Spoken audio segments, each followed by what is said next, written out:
Hello there, boys and boyettes, and today I shall be talking to you about Biomutant, the new game that just came out, and how it kind of sort of maybe falls short of being a good video game. So yeah, that's gonna be a thing.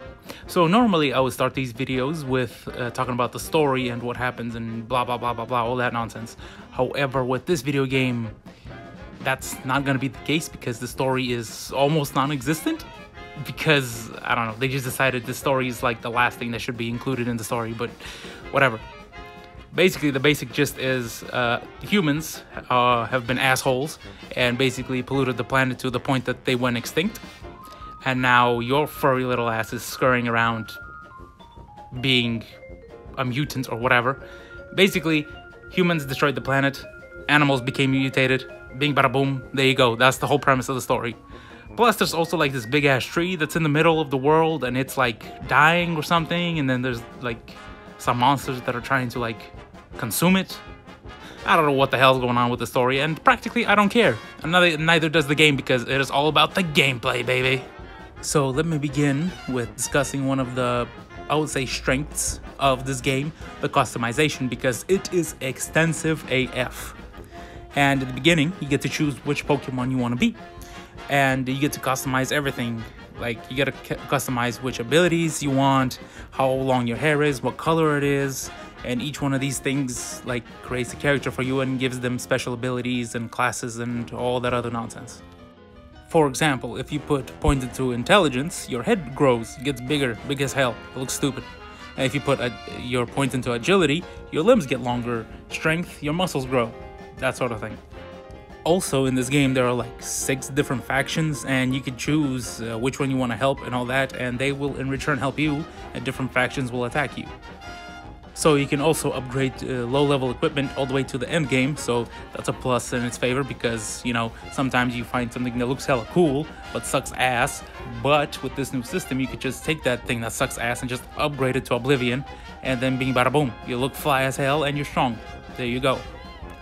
Also, this game has a lot of customization when it comes to weapons as well, because you can fight with swords, with guns, you can shoot magic, because of course you can, and each weapon and class has its own unique combos and abilities, so have fun with that.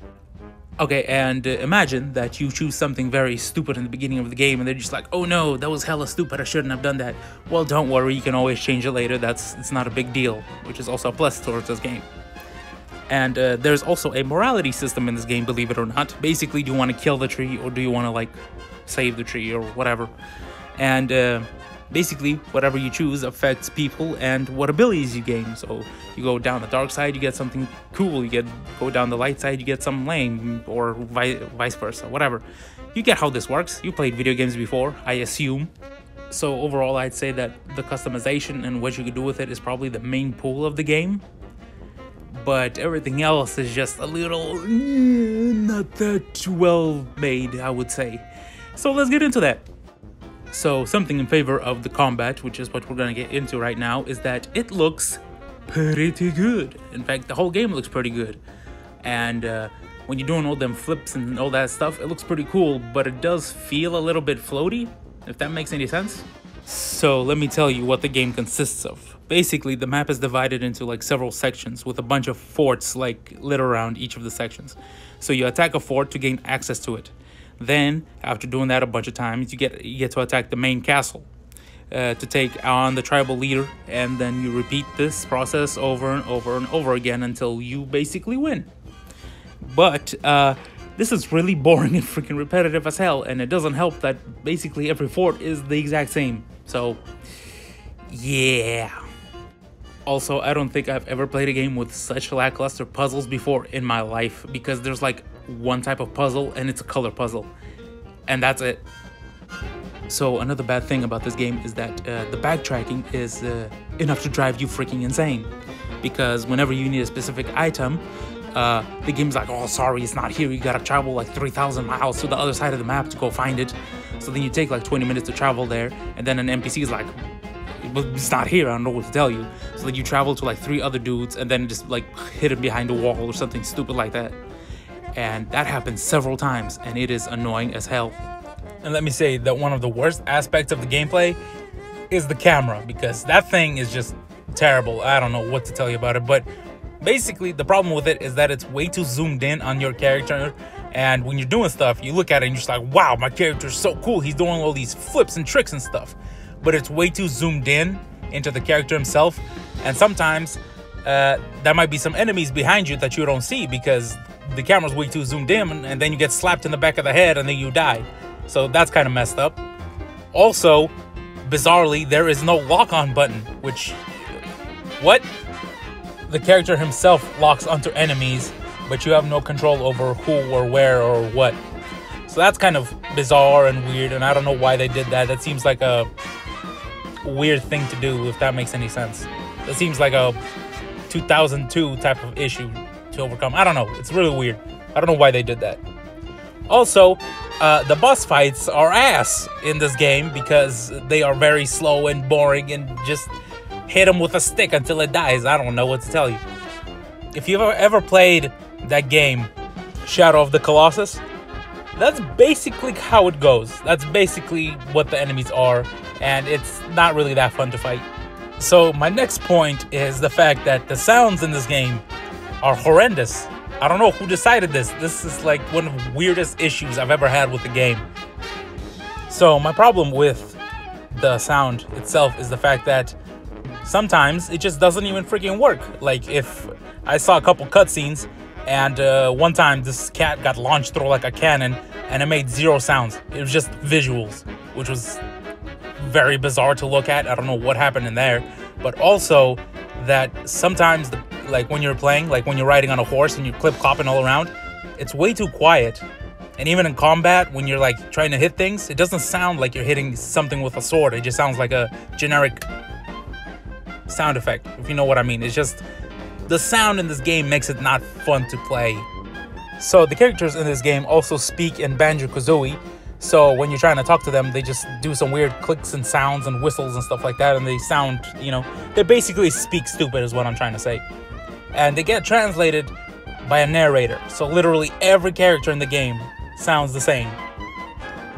And it is so freaking weird. I don't know why they did this. Just give the characters regular voices.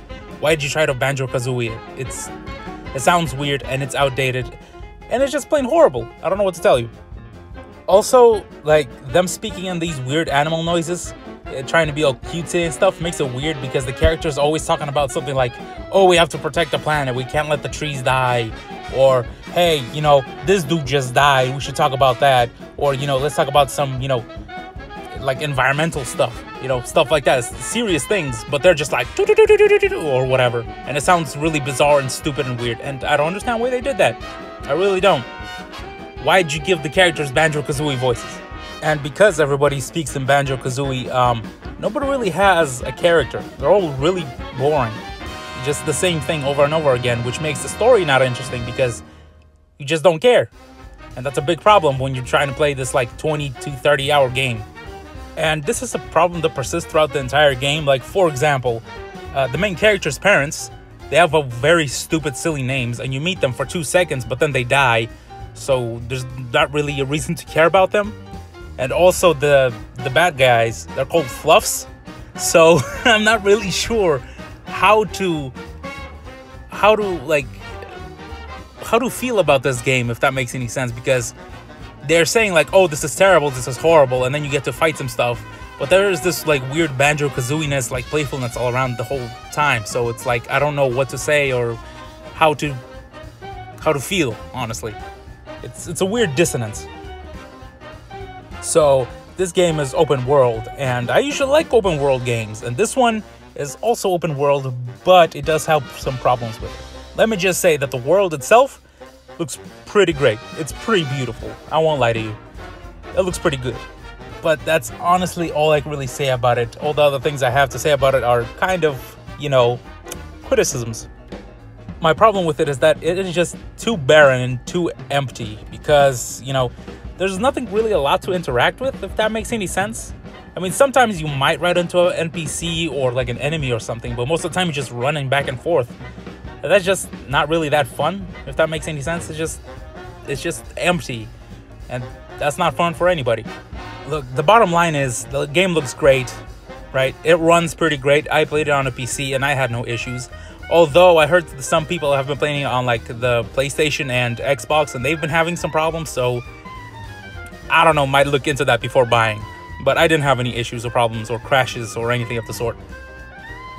It just feels like that this game was just too ambitious for what it was, and they should have focused on improving what they had instead of just throwing all their options at the wall. I mean, the customization is great, and that's probably why you should probably play it. That's probably the main attraction.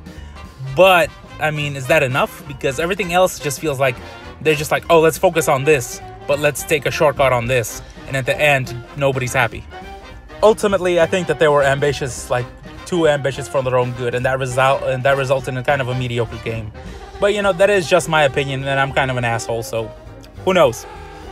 Did you guys play it? Did you like it? Please tell me in the comments below. And anyways, thank you for watching. Goodbye.